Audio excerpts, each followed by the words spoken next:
कभी सोचा है कि सैकड़ों साल पहले की दुनिया को अपनी आंखों से देखना कैसा होता होगा?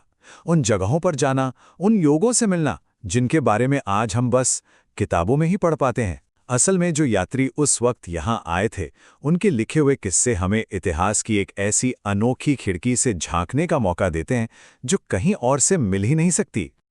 तो आज हम ऐसे ही 3 कमाल के मुसाफिरों के साथ एक टाइम ट्रैवल पर निकलने वाले हैं।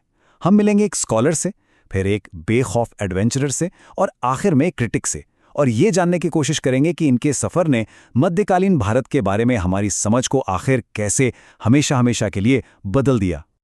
देखिए, जब कोई बाहरी इंसान किसी नई जगह पे जाता है ना, तो उसकी नज़र उन छोटी छोटी चीज़ों पर पड़ती है जिन्हें वहाँ रहने वाले लोग रोज़ देखते हैं। इतना देखते हैं कि नोटिस करना ही बंद कर देते हैं। और बस यही ताज़ा नज़रिया मामूली से मामूली चीज़ को भी एकदम खास बना देता है। अब नारियल का ये मज़ेदार सा डिस्क्रिप्शन देखिए। ये एक आउटसाइडर के पर्सपेक्टिव की अहमियत को समझाने के लिए परफेक्ट एग्जाम्पल है। हमारे लिए जो एक आम सा भल है, वो इब्न बतूता के लिए किसी अजूबे से कम नहीं था। और यही तो दिखाता है कि कैसे कोई बाहरी व्यक्ति जानी पहचानी चीज़ों में भी एक नयापन, एक अचरज खोज सकता है। और बस यही है सबसे ज़रूरी बात। देखने के नज़रिए का ये जो फ़र्क है ना, यही इन ट्रैवल अकाउंट्स को हिस्टोरियंस के लिए सोने की खान बना देता है। सही में, क्योंकि इन्हीं की वजह से उन्हें उस जमाने की रोज़मर्रा की ज़िंदगी को फिर से बनाने में मदद मिलती है। वो ज़िंदगी जिसका जिक्र अक्सर शाही दस्तानेज़ों या बड़े बड़े ग्रंथों में तो मिलता ही नहीं है।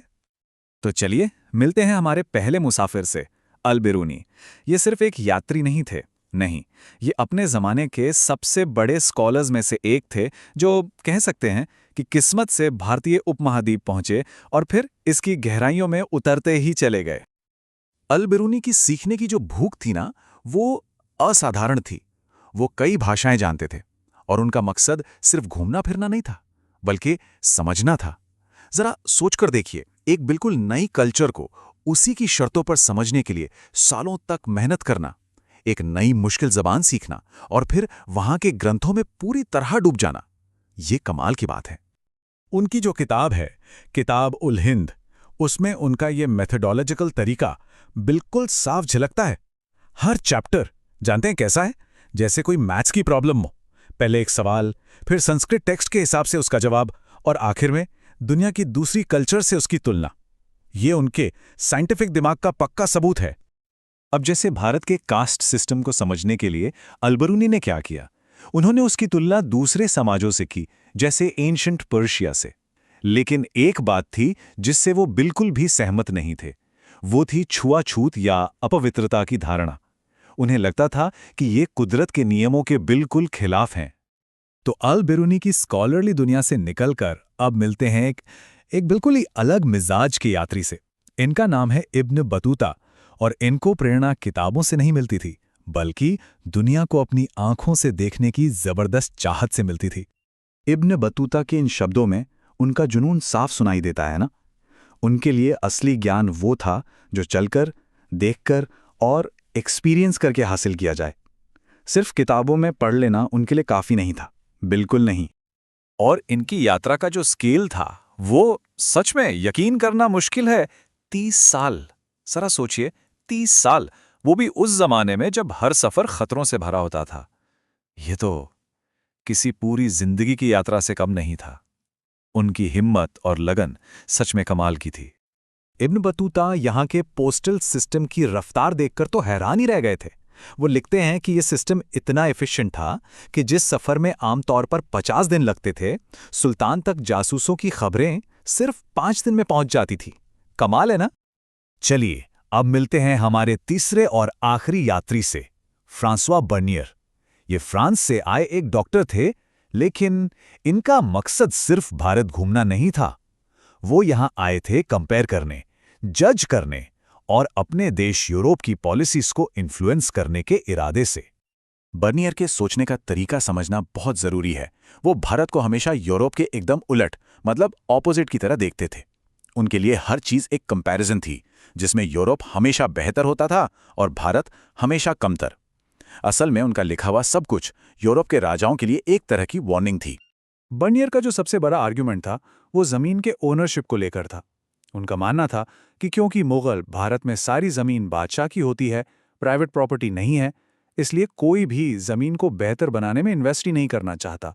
और उनके हिसाब से यही यही अकेली वजह थी भारत की गरीबी और जिसे वो कहते थे बर्बादी की।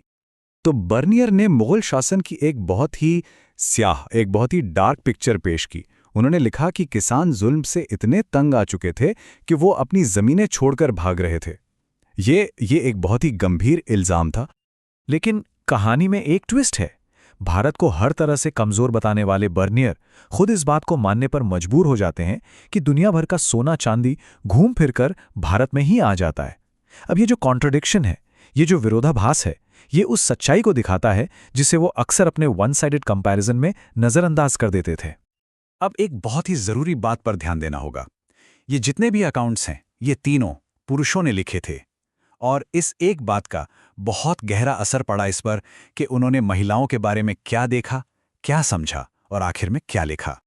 बर्नियर का एक बाल सती का ये जो दिल दहला देने वाला ब्यौरा है, ये दिखाता है कि कैसे ट्रैवलर्स का ध्यान अक्सर सती जैसी शॉकिंग और ड्रामेटिक प्रथाओं पर ही जाता था। ये उस दौर की जिंदगी की एक बहुत ही परेशान कर देने वाली झलक है। वहीं दूसरी तरफ इब्ने बतूता का फोकस महिलाओं की दूसरी भूमिकाओं पर था, खासकर दासियों पर। वो उन्हें एक्सपर्ट म्यूजिशियंस, डांसर्स, जासूस और घरेलू कामगार के तौर पे देखते थे। तो दोनों के नजरिए अलग अलग थे, लेकिन सच ये है कि दोनों ही बहुत लिमिटेड थे। तो ये बात हमेशा याद रखनी चाहिए कि ये जो मेल पर्सपेक्टिव्स हैं, ये चाहे कितने भी इंटरेस्टिंग क्यों ना हो, ये उस समय की महिलाओं की असल जिंदगी का बस एक छोटा सा टुकड़ा ही दिखाते हैं। उनकी दुनिया खेतों में, बाजारों में, घरों में इससे कहीं ज्यादा बड़ी और कॉम्प्लिकेटेड थी। तो फिर इन सारी कहानियों से हम सीखते क्या हैं? एक बहुत सीधी लेकिन बेहद जरूरी बात कि किसी भी कहानी को ठीक से समझने के लिए पहले कहानी सुनाने वाले को समझना पड़ता है। ये तीनों यात्री लगभग 700 साल के फासले पर भारत आए थे। हर एक अपने समय, अपने कल्चर और अपने पर्सनल एजेंडा की पैदाइश था। और बस इन्हीं सब चीज़ों ने मिलकर उनके लिखे को वो शक्ल दी जिसे आज हम इतिहास मानकर पढ़ते हैं।